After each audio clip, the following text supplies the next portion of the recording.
All right, so it says here, solve the following quadratic equation. Just like all the other problems that we've done, to solve this, our goal is to get x by itself and all the other stuff on the other side.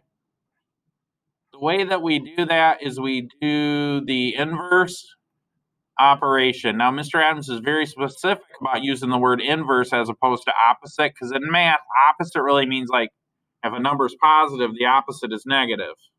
If a number is negative, the opposite is positive. So do the inverse operation really means we're going to undo what's being done. Okay, so in the equation, we're taking a number and we're doing math to it, right? And the number here that we're talking about, x represents a number. And so we're going to undo that in a reverse order, okay? But at some point in time, on all these problems, we're going to end up with x squared, and then we're going to have some number or our stuff here. And then we're going to take the square root of this and the square root of this, remembering that this is plus or minus, okay? And then we'll end up with x equals, technically, it would be like plus or minus the square root of stuff. All these problems, okay? So that's the only variation. So this is kind of cool.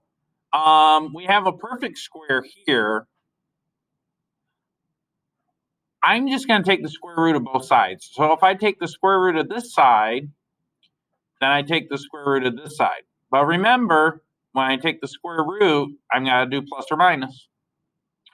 So now when I take the square root of a square, this stuff, technically, this square root undoes the square. It's an inverse operation. I'm squaring 16 minus x.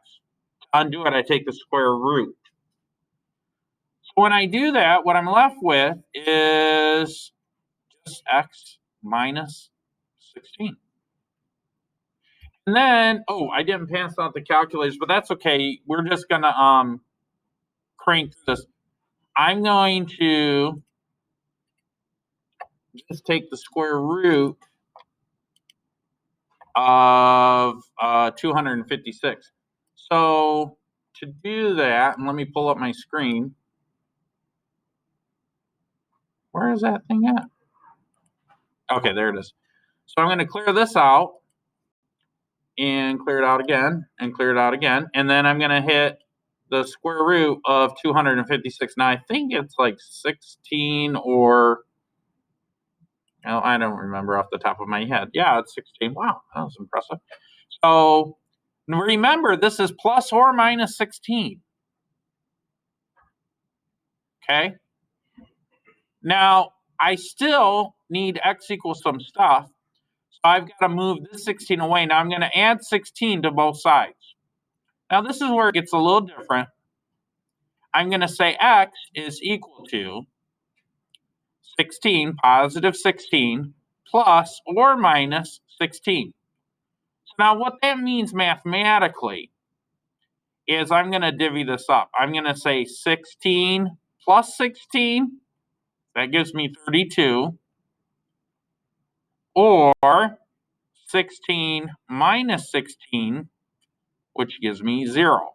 In other words, x equals 16 plus 16, which is 32, or x equals 16 minus 16, which is 0. Those are our two solutions, okay?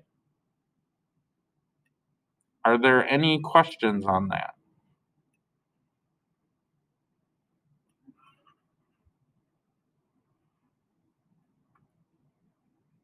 Okay.